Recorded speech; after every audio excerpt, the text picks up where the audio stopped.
I know of no better life purpose than to perish in attempting the great and impossible.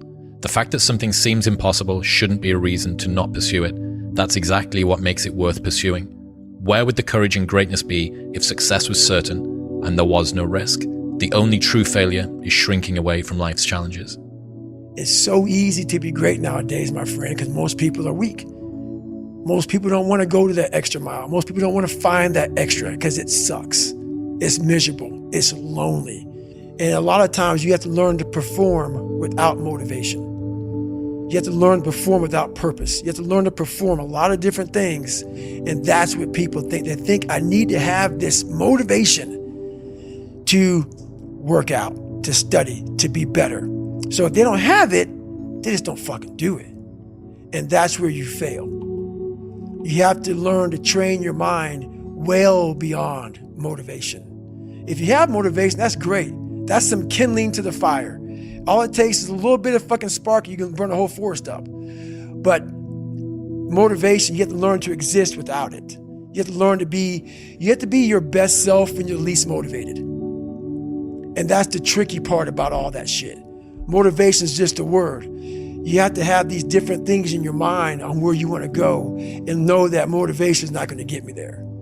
Because I'm not going to always be motivated. It's so often the easy path. The easy path that calls to us to be weak for that moment, to break down for that moment, to give in to the desire and the short-term gratification. But the discipline will not allow that. The discipline calls for strength and fortitude and will. It won't accept weakness. It won't tolerate another breakdown. The discipline can seem like it's your worst enemy.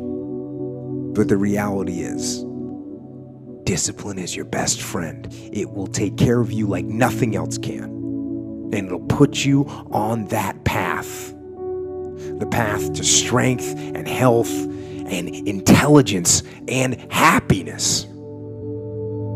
And most importantly, it'll put you on that path to freedom.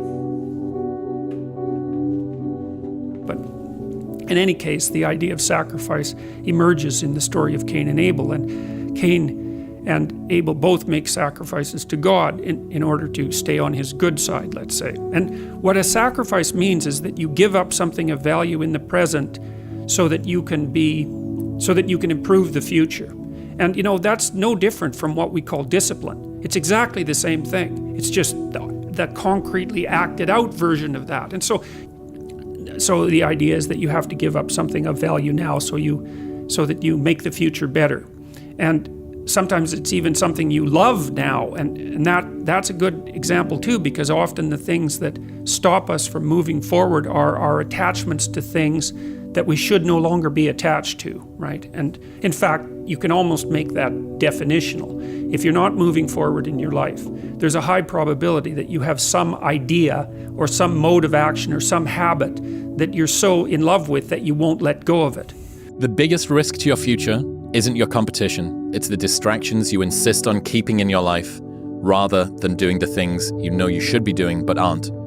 People delay doing things they don't like for longer than it takes to do them. You think when you're young that you have all this time. You have no time.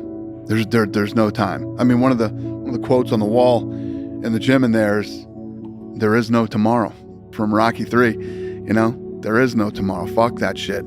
A lot of people think they have all this time, so they fucking waste it. And they never go out and do what they really set out to do or accomplish or do anything great in their life. We don't rise to the standards we have when others are watching. We fall to the standards we have when no one is watching. The only work that really matters is the work that no one sees. It shows you who you really are rather than who you say you are.